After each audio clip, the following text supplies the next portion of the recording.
séance que j'avais voulu dans ce format avec moi-même et l'ensemble des membres du comité, donc en particulier tous les directeurs concernés par la gestion foncière. Donc toute la chaîne foncière, ils sont tous là et je m'en réjouis. Je sais que vous êtes là depuis 10 heures et que les échanges ont sans doute abordé un grand nombre de questions et je suis persuadé que vous avez eu les bonnes réponses parce que ceux qui ont les bonnes réponses, c'est ceux qui sont autour de moi. Donc ce n'est pas forcément moi-même, c'est souvent ceux qui, au quotidien, travaillent techniquement sur ces questions-là. Je voudrais ensuite vous remercier. En entrant dans la salle, j'avoue avoir été très surpris par le nombre de personnes présentes. Ce n'est pas la première conférence de presse que nous faisons ici dans cette salle. Et habituellement, il y a beaucoup moins de personnes. Je pense que tout à l'heure, j'ai entendu qu'est-ce qu'on peut tirer comme enseignement. Tout à l'heure, j'y reviendrai sans doute sur les enseignements, mais l'une des choses, parce qu'on dit à chaque chose, il faut savoir apprécier, par rapport à chaque chose, il faut savoir apprécier ce que ça a pu apporter de bien. Je pense que ce qui a pu être apporté de bien à la suite de l'affaire Kobé, c'est déjà la visibilité sur nos actions. C'est la visibilité sur notre communication. Parce qu'en temps normal, nous invitons les journalistes. Nous parlons à la population. J'ai moi-même, il y a 3-4 ans, poussé à l'organisation de tourner dans tout le pays. Nous avons mené des caravanes partout en Côte d'Ivoire. J'ai le souvenir moi-même d'avoir présidé la cérémonie de Yamoussoukro, d'avoir présidé la cérémonie de Benjerville. Bon, le dictat était à Bangourou et ailleurs, ainsi de suite, à Korogo, ainsi de suite. Donc on a sillonné toute la Côte d'Ivoire pour communiquer justement sur nos procédures, pour communiquer sur les difficultés qu'il y a dans le foncier. Tout ça pour que nos compatriotes, justement, sachent quoi faire pour acquérir un terrain et évite les pièges. Parce qu'il y a beaucoup de pièges. C'est une matière qui est très technique, c'est une matière qui est très complexe, et malheureusement, elle n'est pas à la portée de tous. Et à cette époque-là, nous avons beaucoup communiqué. Donc aujourd'hui, je me réjouis de voir cet intérêt grandissant qui est apporté à nos activités. Ça va nous permettre, je pense, de mieux donner de l'information à nos populations, donc d'éviter que ces populations-là ne se trompent quand elles ont besoin de mener des actions dans ce domaine complexe de la gestion foncière. Donc s'il y a quelque chose de bien à retirer de tout ça, j'allais dire que c'est déjà ça, cette visibilité, et je m'en réjouis personnellement. En même temps, pour répondre à cette question avant de poursuivre sur ce que je peux dire en introduction, en même temps, je dois dire que tout ce qui s'est passé là, j'espère que ça a été dit avant moi, relève, ou je suppose que ça a été dit avant moi, relève du passé. Relève du passé, c'est important de le savoir. Est-ce que la même situation aurait pu se produire aujourd'hui? Moi, je vous le dis en vous regardant dans les yeux, non. Compte tenu de toutes les réformes qui ont été faites, de toutes les sécurités qui ont été mises, qui permettent à la chaîne foncière aujourd'hui d'éviter des erreurs du passé, d'éviter les omissions du passé qui ont pu conduire malheureusement à certains drames. C'est peut-être le lieu d'avoir une pensée pour toutes ces personnes qui ont malheureusement, par la faute d'autres personnes, cupides, véreuses, etc., qui ont malheureusement perdu leur argent. Elles sont nombreuses.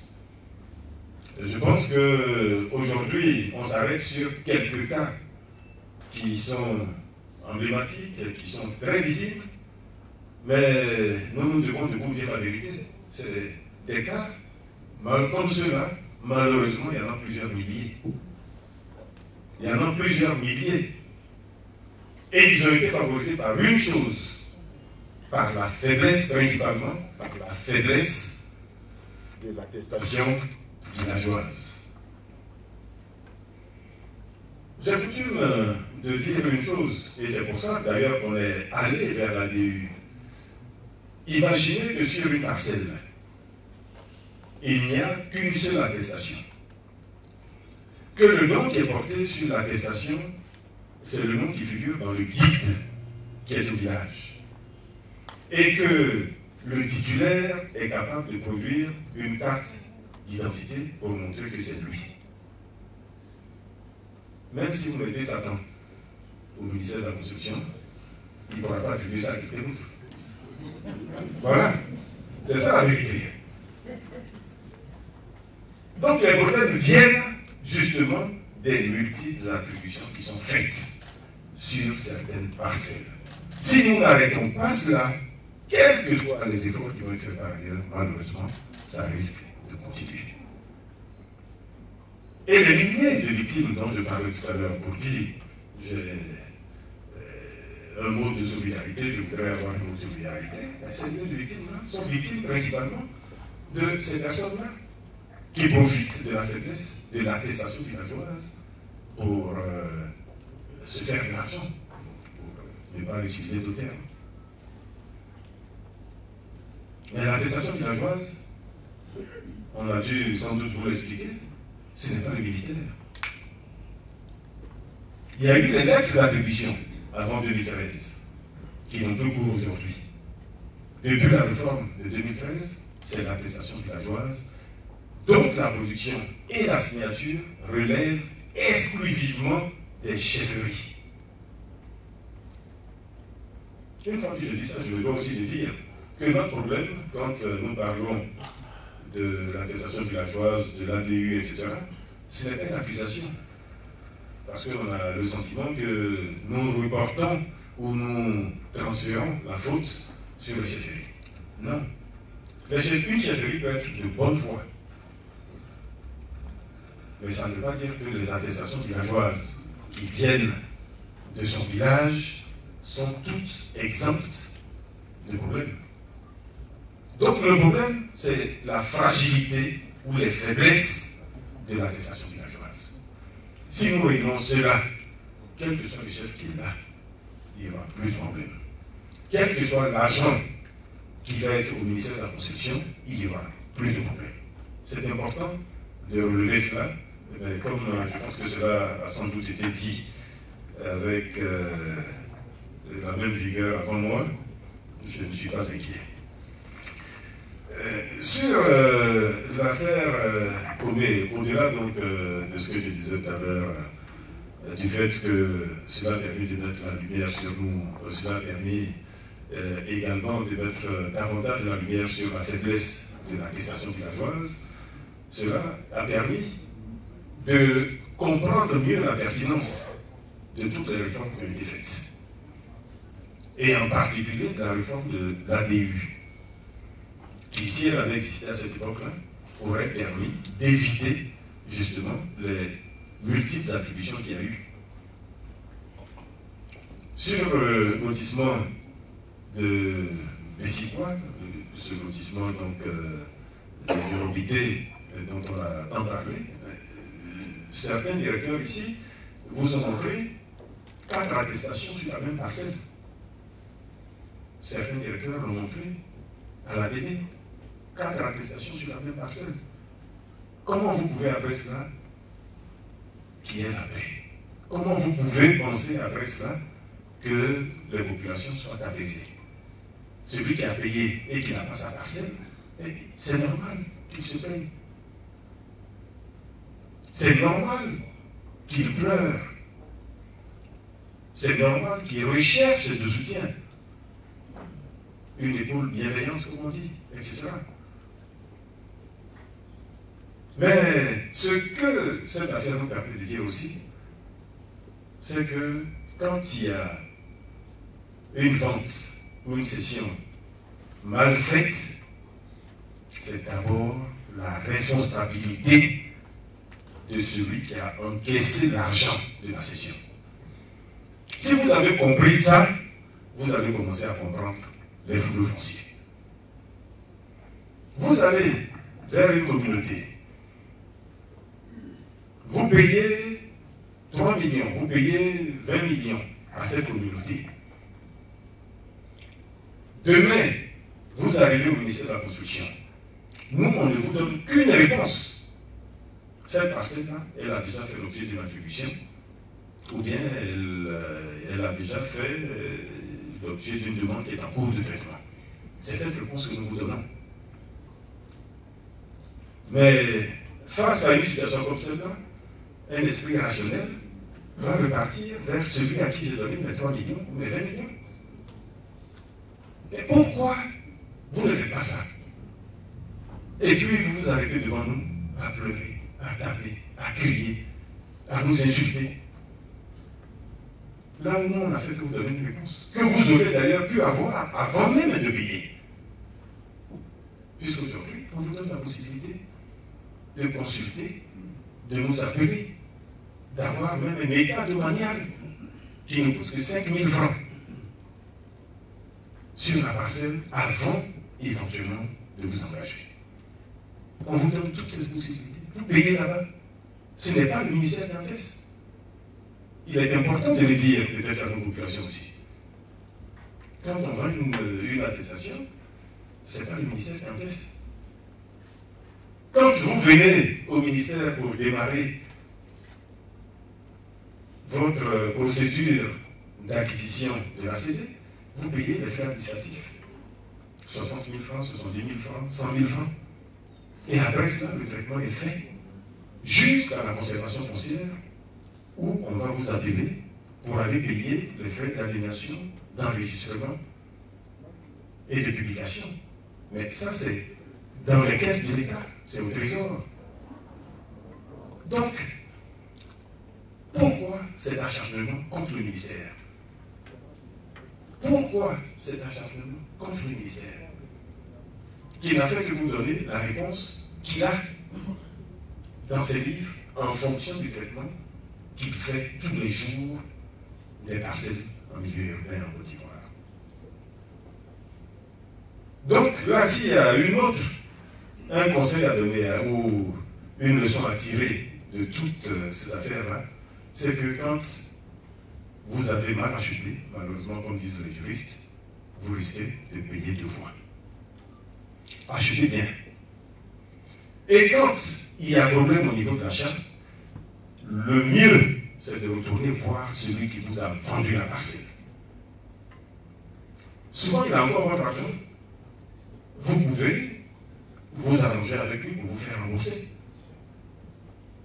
Mais quand vous attendez 3, 4 ans après pour vous en prendre au ministère, malheureusement, c'est pas la bonne voie. C'est pas la bonne voie. Je suis obligé de le dire comme ça pour que cela soit entendu. Parce qu'à trop caresser le mot, les gens ne comprennent pas bien. Donc j'espère que chacun a un peu compris les quelques mots que je viens de prononcer pour répondre à la question sur ce qu'on peut tirer de cette affaire qui a été fortement médiatisée. Je vais peut-être, pour ne pas, comme je ne sais pas ce qui a été dit avant moi, je prends en route, je n'ai pas envie de répéter les choses qui ont été dites avant moi. Bon, mais je connais mon directeur de cabinet, je sais qu'il a sans doute bien balayé tout ce qui devait être. Je vais peut-être attendre les questions et y répondre. Donc merci encore pour votre forte présence à cet échange. Merci encore. Bien, troisième série. Intervenu pour cette série de questions. Tout à l'heure, je ne sais pas si je ne l'ai pas fait, je présente à tous mes excuses pour mon arrivée retardée, qui est totalement indépendante de ma volonté, puisque, je l'ai dit, c'est moi-même qui avais voulu qu'on ait cet échange et dans ce format. Mais malheureusement, nous sommes tous au service de l'État et à tout moment, on peut être appelé pour des obligations, ce qui m'a tenu éloigné de cette rencontre jusqu'à maintenant. Sinon, je rassure les uns et les autres, je suis toujours à la disposition de la presse, toujours à la disposition de tous ceux qui souhaitent de façon normale avoir des informations sur l'activité du ministère, sur nos décisions, sur nos réformes, voire même nous exposer des difficultés. Sur la première question donc, de Valérie Boni, le projet Riyad City. Et si vous m'avez entendu il y a quelques jours, j'ai longuement fustigé les conflits, justement, par rapport à la perturbation, les conflits fonciers par rapport à la perturbation qu'ils entraînent au plan économique. Ici, il s'agit d'un projet immobilier, mais il y a des projets, même industriels, des projets commerciaux, etc., qui sont retardés ou même qui sont annulés parce qu'à un moment donné, l'investisseur ne se retrouve pas du tout au niveau des questions foncières. Donc, trop de litiges, évidemment, perturbent l'activité économique. Nous n'arrêtons pas de dire que même les logements sociaux, la construction des logements, aujourd'hui, nous avons, je pense, bien avancé, et nous continuons de bien avancer, mais nous aurions pu mieux avancer si nous n'étions pas quotidiennement confrontés à ces conflits fonciers. Et c'est un problème partout. Même des parcelles sur lesquelles vous voyez les immeubles s'élever, vous n'imaginez pas la peine des promoteurs qui toutes les semaines reçoivent des visites immobilières de telle personne, des jeunes de village, etc., etc. Bon, certains arrivent à passer à travers le bail de toutes ces difficultés et à réaliser leur projet. Malheureusement, d'autres ont plus de mal, et ça a été le cas pour Riyad City, qui en réalité a pâti du litige qu'il y a en réalité entre les communautés villageoises autour de cette parcelle-là. Si j'ai bonne mémoire, Riyad City, c'est une quarantaine d'hectares, mais le problème là-bas, c'est un peu plus de 400 hectares. Donc, ils n'ont qu'une quarantaine d'hectares. Donc, ce n'est pas eux qui sont directement concernés, mais ils sont malheureusement directement impactés par ce litige. Et ils étaient en installation, ils progressaient dans la réalisation de leur projet, puisqu'ils étaient au niveau de l'élévation des fondations. Bon. Mais il se trouve que la question de conflits, de justice, de police, de perturbations quotidiennes de leur chantier les ont amenés à suspendre ou à arrêter les travaux. À ce stade, ce que nous en savons, c'est que les actionnaires attendent qu'il y ait une clarification au niveau du foncier avant éventuellement de redémarrer ce projet. Voilà ce que nous pouvons en dire à cette heure. Et rassurer dans le même temps tous les souscripteurs à ce projet, dès lors que c'est un projet du programme présidentiel de construction de logements sociaux, dès lors que les paiements ont été faits conformément aux procédures, notamment dans le compte séquestre, nous savons gérer la suite, quelle que soit cette suite-là. Au niveau de Tidiane Oula, qui nous donne une information sur un problème que moi je qualifierais de problème familial. Tout à l'heure, j'ai essayé, quand je le dis, vraiment, ce n'est pas pour minimiser ce que chacun ressent. Moi, je suis bien placé pour comprendre la peine qu'une victime, quelle qu'elle soit, peut avoir face à l'injustice, face au fait de ne pas être compris, face à la complexité même des démarches à faire pour rentrer dans son droit. Tout ça, je peux comprendre.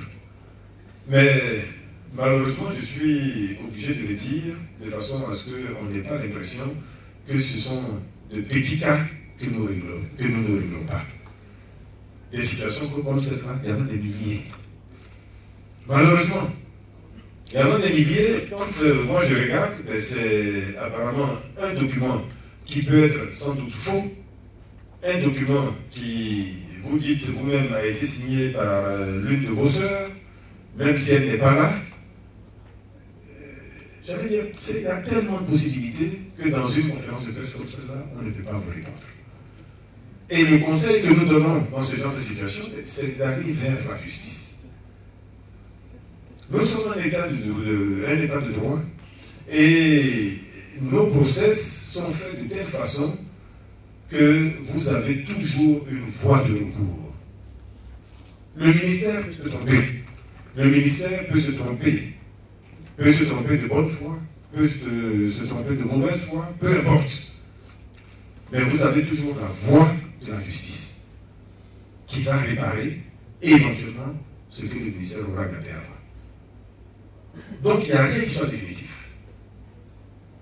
Et là aussi nous rassurons tous ceux qui ont un problème. C'est vrai que quelqu'un d'autre a dit que les délais sont longs et que les faussaires profitent justement de la longueur, mais qu'est-ce que nous pouvons faire?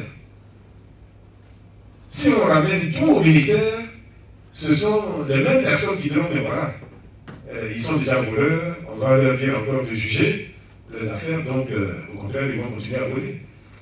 C'est ce que certains d'entre vous-même, dans cette salle, diront. Donc l'État fait bien les choses en disant, les décisions administratives, c'est vous, ministère de la Construction. Quand il y a un recours administratif, vous y répondez. Si vous n'y répondez pas, ou si vous y répondez d'une façon qui ne remet pas en cause votre décision initiale, vous allez à un recours hiérarchique, ou bien vous allez au tribunal après. C'est un État de droit. C'est comme ça que ça fonctionne dans un État de droit. Donc tout ce que nous pouvons faire, c'est peut-être travailler avec nos collègues, avec mon collègue garde de Sceaux, ministre de la Justice, pour voir ensemble comment nous pouvons faire en sorte qu'il y ait une célérité plus grande au niveau du traitement des dossiers de ce type. Mais quand c'est à la justice, malheureusement, nous ne pouvons qu'attendre la résolution du litige avant même de faire quoi que ce soit. Mais ce que je peux vous dire qui est rassurant, pour tous ceux qui ont encore des craintes, et je suis persuadé que cela a été dit avant moi par ou les directeurs de cabinet ou d'autres directeurs, c'est qu'aujourd'hui, en Côte d'Ivoire, s'il est établi que votre ACD a été délivré sur la base de documents faux, à tout moment, il peut être annulé, dès lors que la justice atteste de la fausseté de documents ayant servi à délivrer ce document, cet ACD. Donc voilà, c'est aussi simple. Donc, si vous pensez que ce sont des documents frauduleux qui ont permis la délivrance de l'ACD à la personne qui détient aujourd'hui la parcelle, je veux dire, vous êtes tranquille. Vous allez en justice, vous obtenez une décision qui vous remet dans vos droits et le ministère ne pourra qu'obtempérer et vous remettre votre parcelle. Là aussi, je dirais vraiment quelque chose pour rassurer tous ceux qui sont concernés par des litiges fonciers. Quand quelqu'un vous prend un bien, vous prend votre voiture, bon, il peut aller l'abîmer. S'il vous prend votre mouton, il peut le manger. L'avantage avec le foncier, c'est que le terrain est là. Il ne va pas aller quelque part. Il ne va pas aller quelque part. Donc, à tout moment, on peut voir qu'il y a du faux et vous remettre comme propriétaire du terrain. À tout moment. Donc, je vois des gens qui souvent des réactions désespérées. Non. Si vous êtes allé en justice, en dernière instance, au Conseil d'État que vous avez perdu, bon, je peux comprendre. Mais en ce moment, même là, moi je vous dis, le recours que vous avez là, c'est celui qui vous a vendu la parcelle. Puisque lui, il a encaissé votre argent. Il a encaissé votre argent. Vous pouvez, même en dernière, quand vous avez perdu en dernière instance, retourner vers celui-là, vous dire voilà, en telle année ou dans tel mois, je vous avais donné 3 millions ou 10 millions pour acheter telle parcelle. Voilà, le Conseil d'État vient de dire définitivement que voilà, la parcelle a déjà été attribuée à quelqu'un d'autre. Donc il faut faire rembourser son argent. Voilà. Vous poursuivez cette personne. Vous pouvez même la poursuivre pour faux, escroquerie, etc. Et la justice vous donnera raison. Donc, je pense que c'est plus efficace que de s'en prendre au ministère ou à l'État ou aux agents qui ont éventuellement travaillé sur ce dossier-là. La troisième question, celle d'Adi Emmanuel concernant Assini Mafia. Ce que je peux dire à ce stade, sans connaître le détail de l'affaire, c'est que effectivement, il y avait un plan directeur d'urbanisme qui avait été approuvé concernant Assini Mafia. Dans ce plan, il y avait des projets qui étaient relativement ambitieux. Et qui entraînaient le déplacement d'un certain nombre de personnes. Et nous avons travaillé sur une parcelle de recasement de toutes les personnes qui étaient déguerpies, qui étaient déplacées par le fait de ce plan directeur. Et c'était tellement complexe à mettre en œuvre que nous avons décidé, et les responsables sont autour de moi, que nous avons décidé de revoir, de revisiter le plan d'urbanisme d'Assini. Peut-être nous allons le rendre moins ambitieux et nous allons faire en sorte que toutes les personnes qui étaient concernées précisément puissent éventuellement être maintenues dans leur parcelle. Donc, pour faire simple, dès que les choses seront un peu plus claires à notre niveau, puisque cette révision du schéma du plan directeur est en cours, dès lors que les choses seront plus claires, les sursis qui avaient été mis vont être levés. Donc, cela permettra à toutes les personnes qui étaient jusqu'à maintenant bloquées, et je peux comprendre tout à fait, mais l'intention était bonne. L'intention, c'était vraiment de donner à Assini une ambition de ville touristique, de véritable ville touristique. Et vraiment, le plan était, comme je l'ai dit, très ambitieux. Bon, nous sommes en train peut-être de revenir à quelque chose de plus réaliste, qui permettra de moins perturber la situation de ceux qui sont déjà détenteurs de droits coutumiers ou propriétaires là-bas. La quatrième question, Yérie Goulet, président du collectif de lotissement d'Akandjé. Bon, là aussi, je comprends qu'il s'agit d'un problème avec une société immobilière.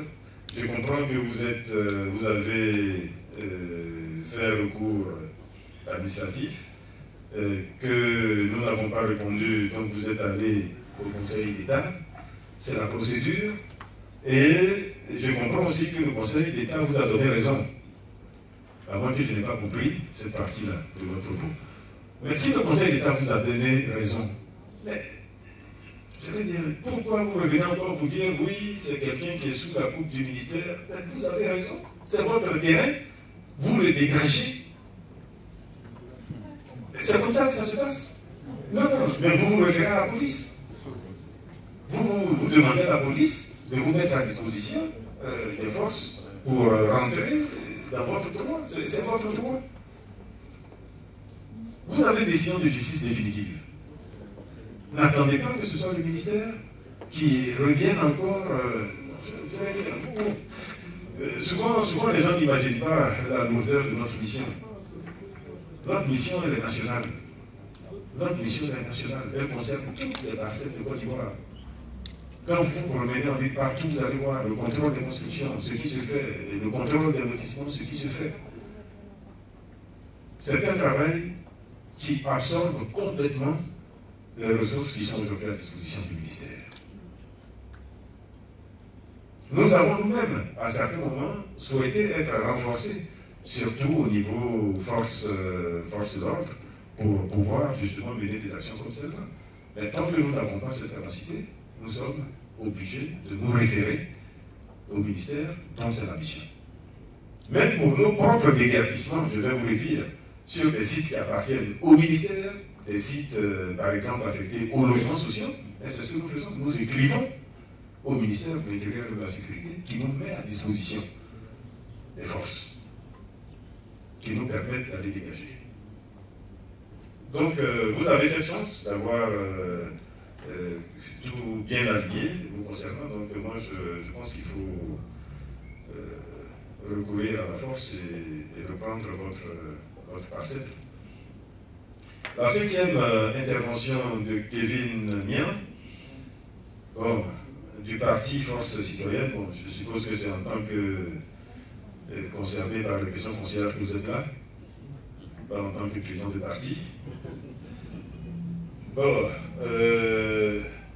vous posez des questions, vous avez dit qu'il y a 30 failles concernant la même personne. Bon, et vous avez dit le nom de la personne. En général, nous évitons d'évoquer les sujets qui sont déjà devant les juridictions.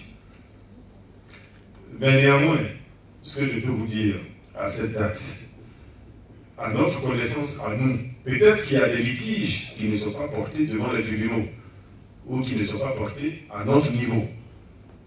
À notre connaissance, à nous, il y a 8 dossiers concernant cette personne.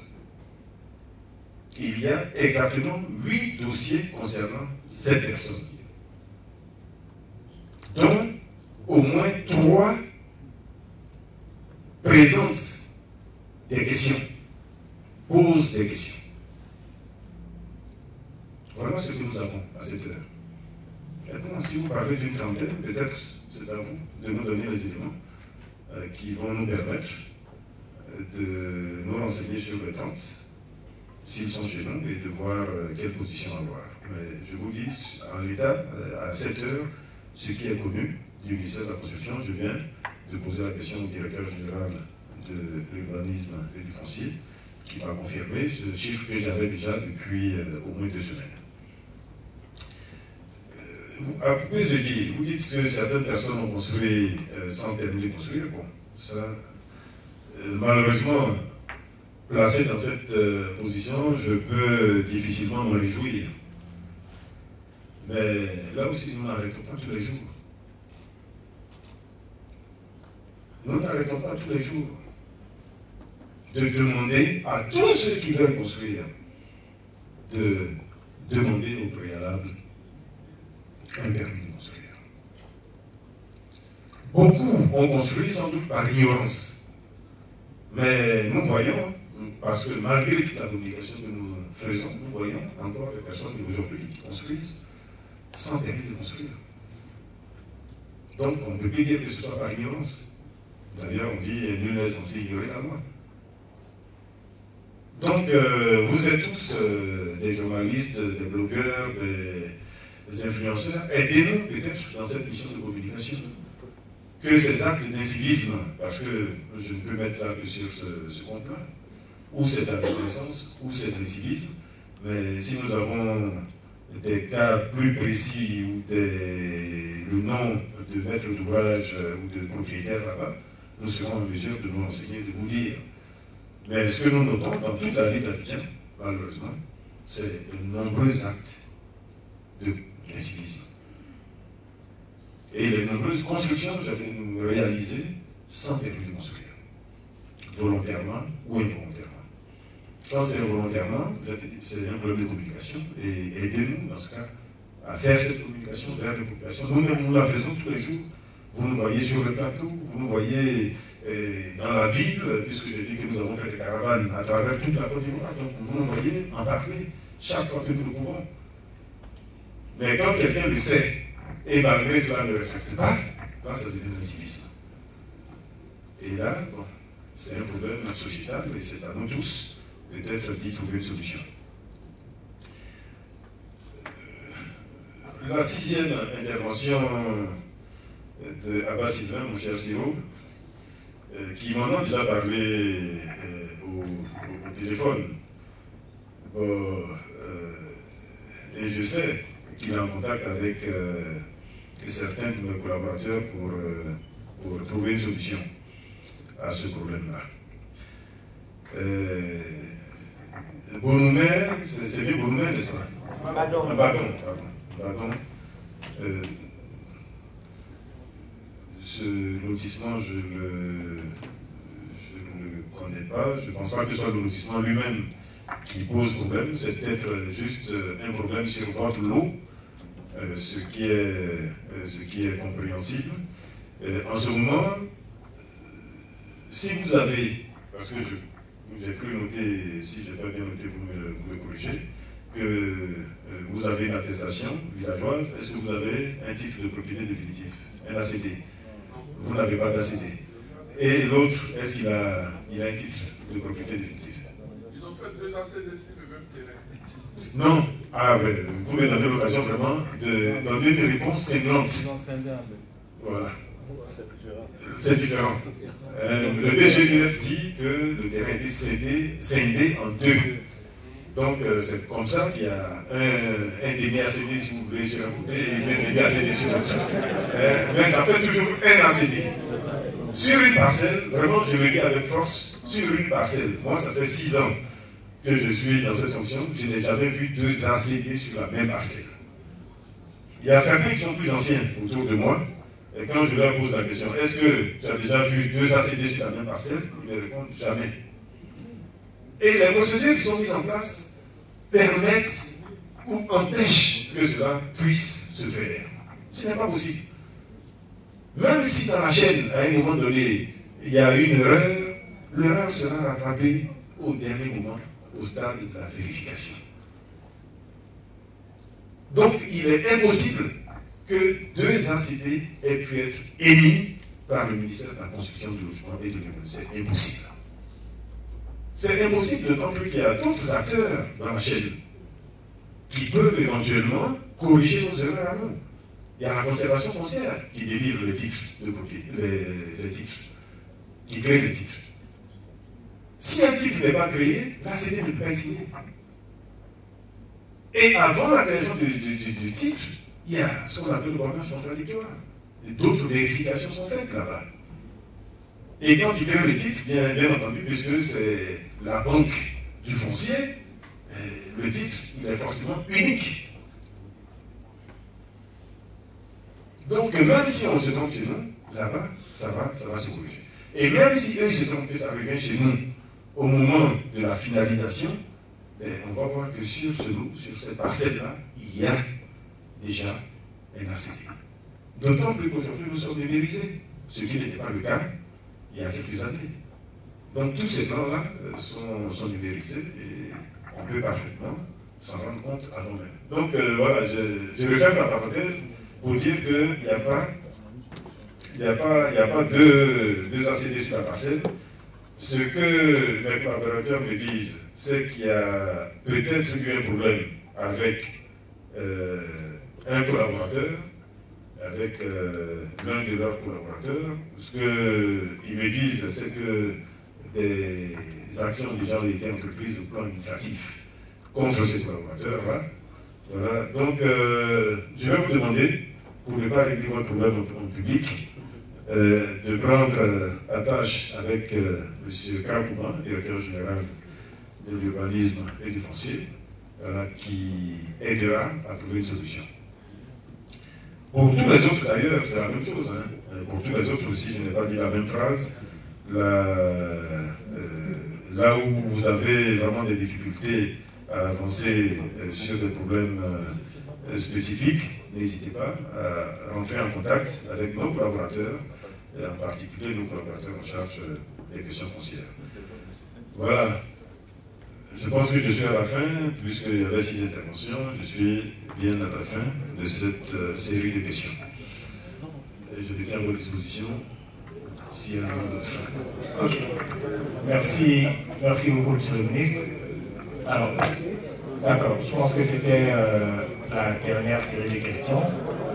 Insistons pour prendre des questions parce que nous savons qu'il y a une soif de nous entendre, une soif de communiquer. Cette soif, elle est chez vous, mais elle est chez nous aussi. Donc, nous, on a bien envie de vous entendre et de répondre à vos questions. Parce que cet exercice, je l'ai dit à nos collaborateurs, il est rendu nécessaire par le fait que beaucoup de choses dans le secteur du foncier se font par ignorance. Beaucoup de conflits viennent malheureusement de l'ignorance de nos compatriotes. Il y a des actes d'incivisme, certes, mais l'essentiel peut être à mettre sur le compte de l'ignorance. Si nos populations sont mieux formées, si elles sont mieux informées sur les procédures, sur les textes, etc., concernant le foncier, vous allez voir que progressivement, avec les mesures qui sont prises par le ministère, progressivement, la situation va s'améliorer. Et c'est ça notre objectif dans ce genre d'échange. C'est pour ça que s'il y a d'autres questions, nous serons prêts à les entendre et à y répondre. Donc, si c'est Rossini qui nous encourage relativement à l'ADI, et il dit que la CD est attaquée, donc est-ce que le problème n'est pas au niveau de l'enquête publique? Bon, et qu'il faut peut-être revoir la façon de faire l'enquête publique. Bon, il y a deux niveaux de réponse que je ferai ici. Le premier niveau de réponse, c'est de vous dire que là aussi, l'État, ce n'est pas le ministère de la Construction, c'est l'État lui-même qui a décidé que l'enquête publique soit faite par une tierce personne. Pour éviter que le ministère soit jugé parti, l'État a décidé que ce soit les préfets ou les maires. Voilà, donc c'est eux qui ont la responsabilité de l'enquête publique. Sans aucune émission, je peux vous le dire, du ministère de la Construction de Logement et de l'Urbanisme. Pour leur permettre vraiment de faire leur travail en toute indépendance, de nous donner les résultats, et ce sont leurs résultats que nous prenons en compte pour la suite de l'approbation de lotissement ou pour toute autre opération en matière foncière. Donc vous voyez, malheureusement, là aussi on va mettre ça sur la tête du ministère. Puisque vous êtes en train de dire que les enquêtes publiques ne sont pas bien conduites. Bon, je n'ai pas envie d'aller dans votre sens, mais ce que je suis en train de vous dire, que si c'est le cas, ce n'est pas du ministère. Voilà. Et ce n'est pas à nous d'aller donner des conseils à celui qui a été chargé par l'État de réaliser une mission qui est complémentaire à la nôtre, qui est même faite de façon totalement indépendante à la nôtre, pour permettre justement qu'il y ait un contrôle croisé de nos activités. Au niveau de Martial Nielibin, qui est revenu sur la problématique des logements, donc les attributions sont effectivement faites. Sur la question précédente, j'aimerais, parce que j'ai dit que j'allais faire une réponse en deux parties, j'ai fait la première réponse, et la deuxième partie, c'était vraiment de dire, si cela n'a pas été dit avant moi, que nous avons une loi modificative qui a été adoptée l'an dernier, qui corrige très fortement les faiblesses qu'il y avait avant et qui peuvent éventuellement apparaître dans les enquêtes publiques qui sont faites. C'est la publicité des titres des ACD. Avant, il n'y avait que la publicité au livre foncier. Quand vous alliez faire votre règlement à la conservation foncière se chargeait de faire la publicité au livre foncier. Maintenant, nous avons décidé, en plus du livre foncier, de faire une publication dans le journal, au journal officiel donc, de Côte d'Ivoire, et de faire une publication localement, c'est-à-dire dans la localité à laquelle la parcelle est rattachée. Si la parcelle est rattachée au village X, l'information sera donnée au village qui saura où l'afficher ou comment la publier. Et après cette publication, nous disposons de 2 mois. 2 mois pour éventuellement corriger s'il y a eu une erreur, éventuellement la corriger. Et après, il y a encore un recours au niveau judiciaire de 2 mois. Donc, ça ferait 4 mois après lesquels on peut considérer que l'ACD devient définitif. Donc nous pensons que les faiblesses que vous avez relevées peuvent éventuellement être corrigées par cette publicité plus forte que nous avons introduite dans la loi modificative de 2024. Donc pour revenir maintenant à la question du logement, les attributions de logement, peut-être qu'il me faut revenir un peu, si cela n'a pas été fait avant moi, revenir un peu sur les deux programmes que nous conduisons actuellement, qui sont complémentaires. Le premier programme, qui s'appelle le programme présidentiel de construction de logements sociaux et économiques, a démarré en 2012. Et dès le départ de ce programme en 2012, ce qui a été dit, c'est que l'État s'appuie sur les privés. L'État met à disposition le foncier, l'État réalise ce qu'on appelle le VRT primaire et l'État accorde des facilités fiscales, PIC, TVA, etc. Cet apport de l'État, nous l'évaluons aujourd'hui en 30 et 50% selon le type de logement. Et c'est ça la contribution de l'État dans ce programme. Ensuite, nous imposons à tous ceux qui bénéficient de ces avantages-là de réaliser 60% de logements sociaux et économiques. C'est-à-dire de logements sociaux, le logement social dans notre environnement, c'est 12,5 millions, le logement économique, c'est 23 millions. Donc, c'est-à-dire qu'il doit réaliser 60% de logements dont le prix n'excède pas 23 millions. Et les 40% sont libres pour justement permettre aux promoteurs d'équilibrer ses comptes.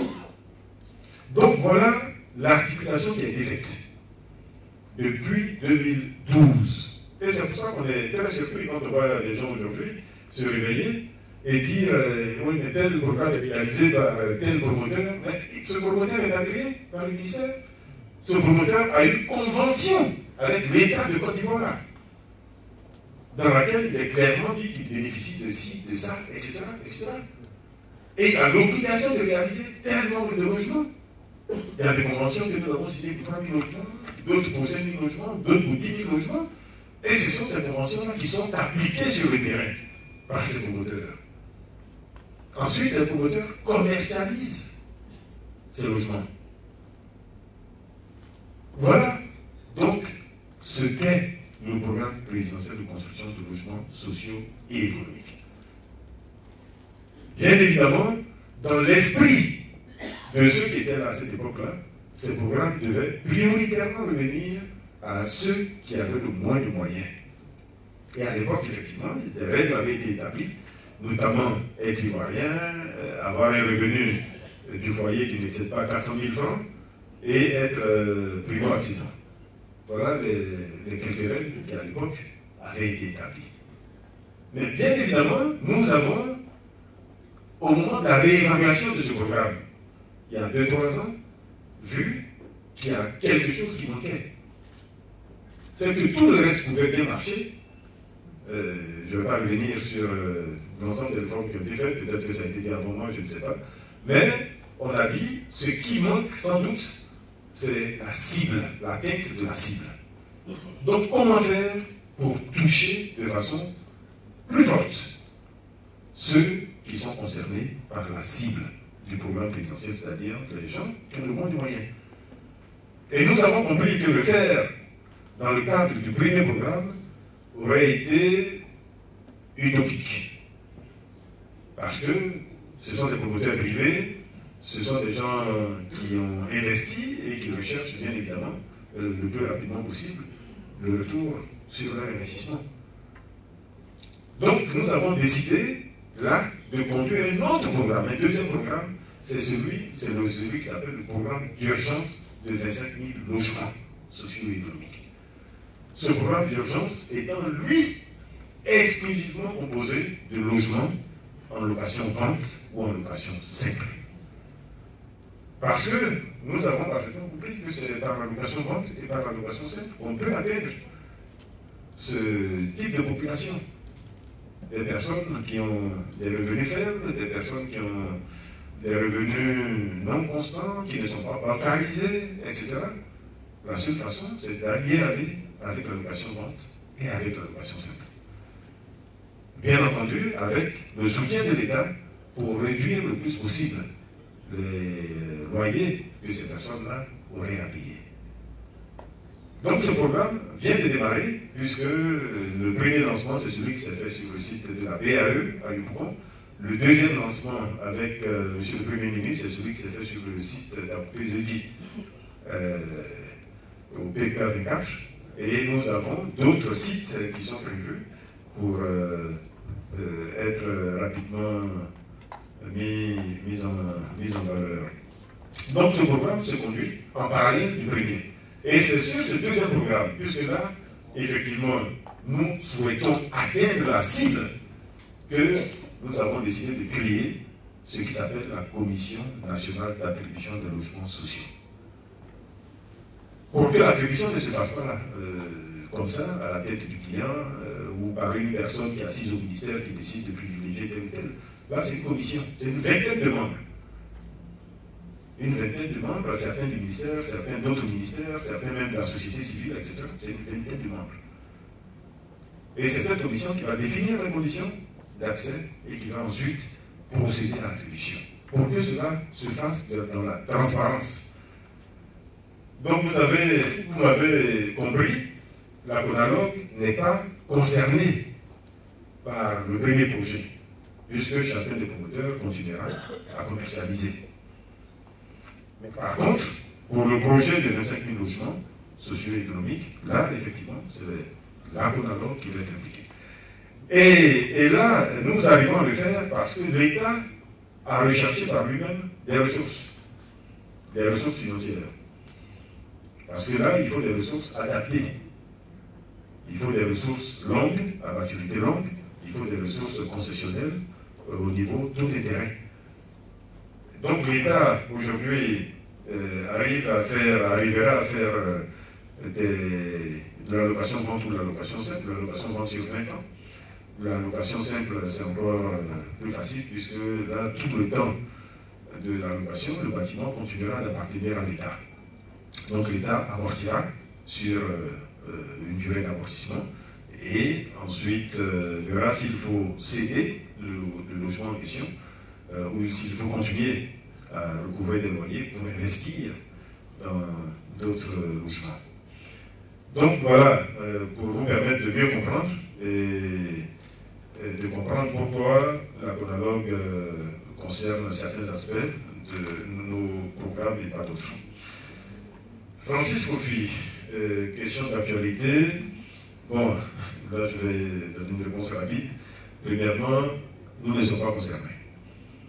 Il s'agit d'une attribution, il s'agit du domaine public. Et à l'époque, c'est le domaine, même aujourd'hui, c'est le domaine public lagunaire. Les attributions sur le domaine public lagunaire, c'est le ministère des Transports. Voilà. Donc à l'époque, c'est le ministère des Transports qui avait fait cette attribution. Bon. Il y a eu des problèmes, il y a eu un dénouement par voie judiciaire, je n'ai pas de commentaire à faire là-dessus. Le ministère n'est en rien concerné par cela. Puisqu'on me dit de conclure en même temps, pour éviter que d'autres mains ne se lèvent, je voudrais vraiment à nouveau présenter les excuses pour mon arrivée un peu retardée ici. J'aurais voulu qu'on continue d'échanger parce que, comme tu dis, nous avons soif de vous entendre et surtout, nous avons envie de donner des réponses. Nous avons envie de donner des réponses parce que nous n'avons rien à nous reprocher. Dès le premier jour, nous aurions pu commencer à communiquer. Mais vous le savez, autant que nous, quand vous communiquez au moment où il y a du bruit, personne ne va vous entendre. Quand vous communiquez au moment où il y a beaucoup d'émotions, personne ne va non plus vous entendre.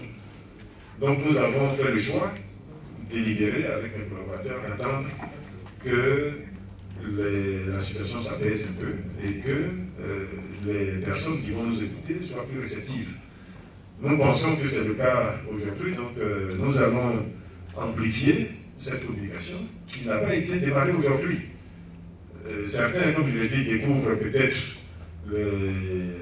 notre communication, découvre certains aspects de notre gestion, découvre certaines complexités de la mission que nous menons, mais nous, depuis des années, on est dedans.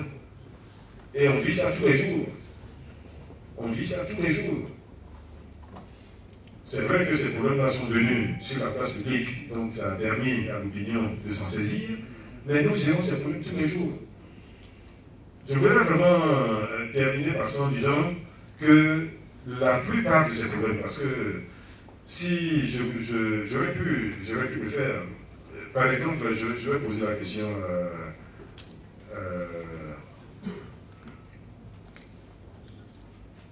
c'est Irié, non, pas Irié, c'est celui qui avait un problème à Monde.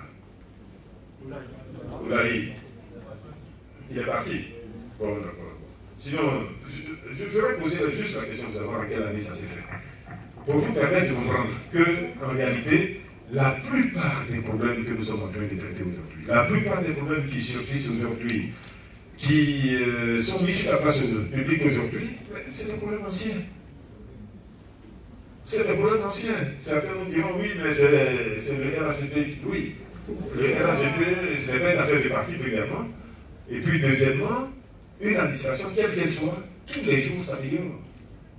Tous les jours s'impose d'améliorer ses services.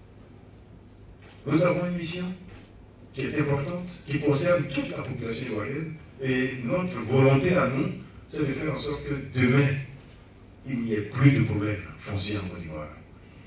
Que les problèmes fonciers ne retardent plus les projets économiques, ne retardent plus les projets de logement, que les conflits fonciers ne créent pas toute l'émotion que ça crée aujourd'hui, ne créent pas la peine que ça crée chez ceux qui ont été victimes.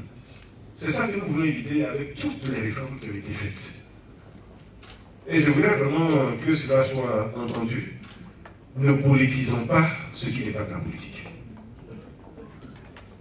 Il s'agit d'une administration qui a des missions qui sont très lourdes, qui sont évidemment de traiter les questions foncières aujourd'hui, qui sont de les traiter pour le futur, mais qui sont également de traiter les problèmes fonciers qui relèvent du passé, qui souvent sont imputables à personne ici, mais quand ils sont posés devant nous, nous avons l'obligation de les régler. Et nous le faisons tous les jours, j'insiste là-dessus. Je suis à cette fonction depuis plus de 6 ans, je n'ai jamais passé une journée à mon bureau où je n'ai pas travaillé sur des éléments anciens. Il n'y en a pas. Tous les jours, dans notre courrier, il y aura des plaintes, il y aura des conflits. Il suffit de regarder la date. Et on voit bien que c'est des conflits anciens, que c'est des plaintes anciennes. Mais nous essayons d'y apporter la meilleure réponse. La réponse la plus rigoureuse possible, la réponse la plus juste possible.